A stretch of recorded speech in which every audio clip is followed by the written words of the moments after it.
Hello everyone, আবারও চলে এসেছি নতুন একটা ব্লগ নিয়ে তোমাদের সাথে। দেখে বুঝতেই পারছো যে আমি আজকে এসেছি সৌম্যদের বাড়িতে। এখানে দেখো ওরা ক্রিকেট খেলছে।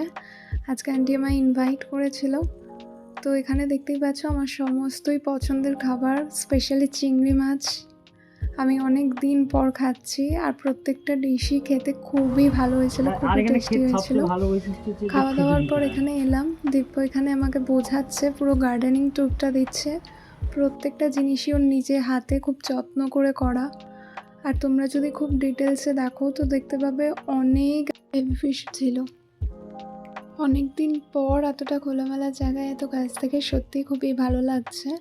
অ্যান্ড এই জায়গাটা দেখো, এই জায়গাটাও খুব আলাদাভাবে যত্ন সহকারে তৈরি করেছে। পুরো ভিডিওটা দেখলে তোমরা বুঝতে পারবে। মোটামুটি এখানের ভিডিও তো আমি তোমাদেরকে দেখিয়েই দিলাম ডিটেলসে। এরপর আমরা প্ল্যান করছি যে আমরা সবাই মিলে একটুখানি স্ট্যান্ডে যাব, কারণ অনেক মাস হয়ে গেছে আমরা যেহেতু এখানে থাকি না, তাই স্ট্যান্ডেও যাওয়া হয় না।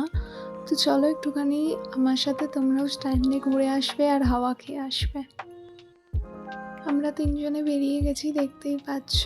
আর আমরা এখানে অটোর জন্য ওয়েট করছি, অটোটা পেলেই আমরা যাব। আর তারপর অটো ধরে আমরা চলে আসার পর এখানে দেখতেই পাচ্ছ এগুলো আমরা কিনবো বলে দাঁড়িয়েছি। এগুলো খুবই ফেমাস স্ট্রিট ফুড, আর এগুলো সৌম্য আর আমার খেতে খুবই ভালো লাগে। তারপর দেখো সৌম্য কেমন মুখটা করে ফটো তুলেছে। তো আমরা ফাইনালি স্ট্যান্ডে দেখতেই পাচ্ছ এক সাইডে মেন সেন্টার অফ অ্যাট্রাকশনটা নিয়ে আমরা ফটো তুলে নিয়েছি অলরেডি।